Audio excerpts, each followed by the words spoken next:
More of the Zach Gelb Show on Fox Sports 920 The Jersey. Second day of free agency. Welcome back in. Zach Gelb Show, Fox Sports 920 The Jersey. Time right now in our Princeton Orthopedic Associates Studios, 440. Last time we had Benjamin Allbright on was actually right around the trade deadline period, and we were speculating, would the Eagles be in on Torrey Smith? Would the Eagles get Alshon Jeffrey? And then we fast forward to day 2 of free agency, and yesterday it was actually announced that the Eagles got both Alshon Jeffrey and Torrey Smith via free agency. So now joining us on the show is Benjamin Allbright. Ben, Zach Gelb, appreciate the time, and how are you? I'm doing good. Good to hear your voice again. Well, thank you so much. We appreciate you giving us a call. So yesterday, the Eagles make the 2 big moves with the wide receivers. What was your reaction to those moves? Well, as we know from your show from a while back, we discussed they obviously had the interest in it. They weren't able to pull it off at the trade deadline last year. With Jeffrey, of course, there was some franchise tag hurdles. With Smith, they just couldn't get it done. But, they got their guys in free agency, didn't have to give up an asset. So I think it all works out for them in the end. And I like the prove-it type of deal for Alshon Jeffrey, a 1-year, $14 million deal. Obviously, the Eagles were confident with some of the concerns with his character issues, as they do know a few people on that staff that are very familiar with Alshon Jeffrey. How do you view the character concerns with Alshon Jeffrey? Well, you got a 4-game suspension for PEDs. That's always a big red flag. You got to make sure that you're going to have a guy that's going to be clean and not have that kind of stuff go on. So, I think a 1-year prove-it deal is the ideal type situation there. It gives you a chance to really kind of get to know the guy in the locker room for a full year and see if this is a guy you want to commit to long term. Ben, with Torrey Smith, I know he had a few bad years in San Francisco after having a nice run in Baltimore that Joe Douglas was a part of. How much good football do you think Torrey Smith has left? I think he's got serviceable football left in him for another 3 or 4 years. He's getting up there in age, but he can still run pretty fast. I think a lot of the problem out there, in San Fran was the dysfunction in the franchise, who was throwing the football during those years, those kind of things. So it's nice to come back to Philly and get on board with a superstar quarterback in the making like Carson Wentz. Ben, clearly I wanted the Eagles to go and get out Alshon Jeffrey in the offseason, but I was a little skeptical if they were going to be able to get him at a price that they could afford with the limited space that they have in cap. He only got a 1-year, $14 million deal. I know the Vikings were willing to give him a multi-year deal. Why wasn't the market as kind to Alshon Jeffrey as he thought it would be? The market for top-tier receivers in the NFL has decreased, period. And the reason is you have so many more of them coming out of college now in the draft because these spread offenses employ 4 and 5 receiver sets. So you have guys that are more ready now than they used to be when college football was running out of the eye and you had 2 receivers out there getting reps every play. So the amount of receivers on the market is double. The market is super saturated, and I think a lot of people who rep receivers don't realize that. You look at the deal that Terrell Pryor just signed. It's a guy who caught 1,000 yards between a combination of Cody Kessler, RG3, Josh McCown, and Kevin Hogan, and he got a 1-year, $8 million deal out of Washington. So the market as a whole is depressed, and if you have character concerns on top of it, you're really in for a tough go. Benjamin Allbright with us right now on the Zach Gelb Show. It's going to be exciting to see what Wentz can do with these weapons that they did bring in, because last year he was throwing to wide receivers that were just god-awful and very tough to watch. Give me your evaluation and your number 1 of Carson Wentz. I'm very high on Wentz. I've been very high on him. He was a guy I pointed out as he was starting his senior season at North Dakota State. I've always thought that he was going to be a superstar in the league. He's big, tough, mobile, smart guy, hard worker. He does have a few mechanical issues here or there. When he bails out of the pocket, he'll let his stance get a little wide and forget to point his feet where he wants to go. But, he's been working on that this offseason. I think he's going to be a top 7 quarterback in the league for years to come. Talking about quarterbacks coming up in this year's draft, I've always liked Deshaun Watson. I don't know how he'll translate as a pro, but I did admire what he was able to do at Clemson the last 2 years. But these quarterbacks in the draft, I'm very skeptical of them. How do you evaluate some of these top quarterbacks in this year's draft? This year's draft is significantly less talented at the top, I would say, than last year's. While you're probably going to have 4 guys taken in the first round, none of these guys would be number 1 in last year's class. I think the top of this class pretty much looks like Trubisky, the aforementioned Watson, Pat Mahomes out of Texas Tech, and then Deshaun Kaiser out of Notre Dame. Each one of them has a unique skill set, a different set of deficiencies. None of these guys are what I would consider a day one starter, unlike Carson Wentz last year. When you look at number 6 in the draft, let's get to another local team, the Jets. I don't believe the Jets should take a quarterback at number 6. What do you see the Jets doing with the 6th overall pick in this draft? Well, I don't think they should take one either, but the big rumor is they're in love with Deshaun Watson, so we'll see how that plays out.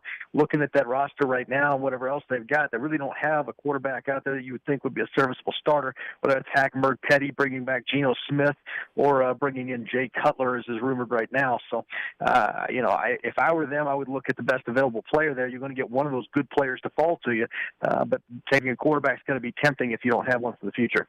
Let's say they don't go the quarterback route at number 6 and they take a player like a Leonard Fournette or a defensive player, something along those lines. You mentioned Jay Cutler. If it's not Deshaun Watson at number 6, is Cutler going to be the starter for the Jets next year? Well, right now that's heavily favored. Cutler's trying to check out the market and see what he can do. There's some interest down there in Houston with the Texans, but and then he's got some interest in Miami, but that would only be in a backup role. So he's trying to be a starter, trying to maximize his money, and that pretty much leaves him with the New York or Houston. Houston has more money, but they're in the Romo market first.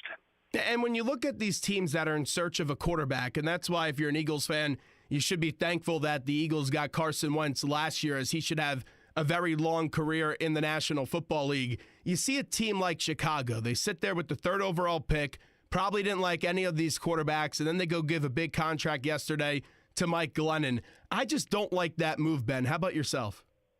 I'm right on board with you. Mike Glennon's a guy who's a career backup with a serviceable spot start record, but the reality is the numbers show he's just not a very good quarterback. You look at the tape; the guy's a 33% passer in his career in the first quarter and a 54% passer in the first half. Most of his numbers come in garbage time when the team is well behind. Slow-footed, long release, and not a very big arm. He's a tall guy, and you can always tell people that watch tape on Glennon and people who didn't, because the guys who didn't will tell you he has a big arm. The guys who did will note that he only threw 49 miles an hour on the radar gun at the combine. To put that in perspective, Andy Dalton threw 55. But why are the Bears willing to take a chance on Glennon? Because we see this, and we're not paid to be GMs of teams. I think it's so obvious not to overpay for a guy, especially when you look at something like a Brock Osweiler, who was a disaster after playing a few games. Well, it's, desperation leads to funny things. Now, the Glennon deal, you can sell it to your fan base as, if you look at the contract, a 1-year prove-it deal, because they can get out from under him for only a couple of million in dead cap by year 2. So, that's how you sell it. Okay, fair enough. Benjamin Allbright with us right now on the Zach Gelb Show. One more quarterback question, and then we'll talk a little bit about the Giants and the mess that's going on with the Washington Redskins. Jimmy Garoppolo, Adam Schefter has been very adamant that Jimmy Garoppolo's not going to be traded. At the end of the day, when the season starts, Jimmy Garoppolo, is he still on the Patriots, or does Belichick make a very nice trade? He will still be on the New England Patriots. The Cleveland Browns offered 2 second-round picks, one this year, one next year. The Patriots turned that down, and the Browns have said that's the best we're going to do. We're walking away from this.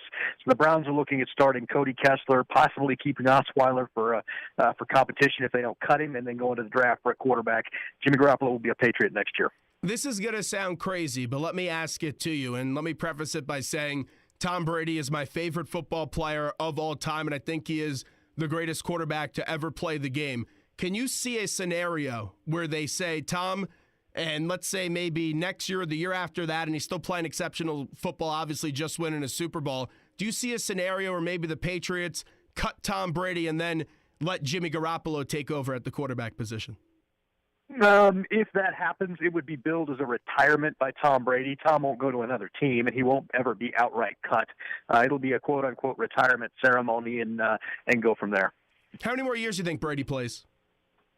2 more. Let's go with 2 more. All right, fair enough. Benjamin Allbright with us right now. The Giants, they got Brandon Marshall, a very good deal by the Giants, but they still have to improve at the running back position and also have to fix that offensive line. when you look at the draft, give me some names that you think the Giants could be in play for. Well, in terms of running backs, there's quite a few guys out there. It's a pretty deep class. They're not really going to have a shot at Fournette, and I don't think that Christian McCaffrey's a guy that they want per se, but Dalvin Cook would be a guy that'd be available, be a perfect fit up there. Going down the line, you could get guys like Marlon Mack or Kareem Hunt a little bit later. Those are all names that would fit in there. Mack out of USF is particularly intriguing to me. You got Smarja Perine out of Oklahoma, Mixon. If you're willing to take his character concerns, all those guys I think would be nice fits. New York has a history of going offensive line in the first round. Look at Eric Flowers. They would just Pugh a couple years ago. They like to go offensive lineman early. I would look at Ramczyk. Might be a guy that'd be a good fit for him. Transitioning over to the NFC East, you have the mess with the Washington Redskins right now. Scott McCloughan no longer working for that operation. What is your reaction just to the way that they've basically just thrown McCloughan out to the media and made him look like said some really unkind things about him? I think that whole situation is a bit of a setup for McCloughan. Bruce Allen's always been a guy with a big ego. Got to have it his way and get the credit and the attention for it. And I think they kind of undermined McCloughan. They knew what McCloughan was when they brought him in. McCloughan admitted that he had not stopped drinking in the December before they hired him. He just that he quote unquote had it under control. So to invoke his alcoholism, anonymously, and then try to use that to torpedo him and undermine him and get him out of there is a bit ridiculous. And then you look at the rest of the circus. It comes out today. The leading candidate is Mike Mayock of NFL Network. Mike's never held a front office job. He doesn't know anything about it. And being a general manager is so much more than just college scouting. I mean, college scouting is one function of it, but pro player personnel, contracts, cap casualty, things like that. It just seems like a more of the circus there in Washington. Ben, I got two more questions before we let you run. Let's wrap it up by going back to the Eagles. Howie Roseman and Joe Douglas had a press conference today. Where's your confidence in this Howie Roseman and Joe Douglas regime? Pretty high. I think Howie's a sharp mind, and I think he's got a good eye on how to, keep the cap situation moving forward with those kinds of things. So I think I'm pretty confident in it. It looks like they made the right personnel moves. It looks like they made the right draft move with Carson Wentz last year. And finally, get into this year's draft with the Eagles at number 14. Maybe they go Cook, also some wide receivers in play, and then a very deep defensive back class, to say the least. Number 14, you're running the Eagles. Who do you think's going to be there for the Eagles to take? I think they're going to have their pick of receivers, and you got to kind of look at the kid out of Washington, Ross, with all that speed. If that's to be a guy you want to put in the slot there, rotate him through. The question to be health concerns. You could look at the defensive backs. There's going to be some good ones in there as well, but I think they want to shore up that offense. I think they know they got something special at Wentz, so they want to make sure they surround him with the right pieces.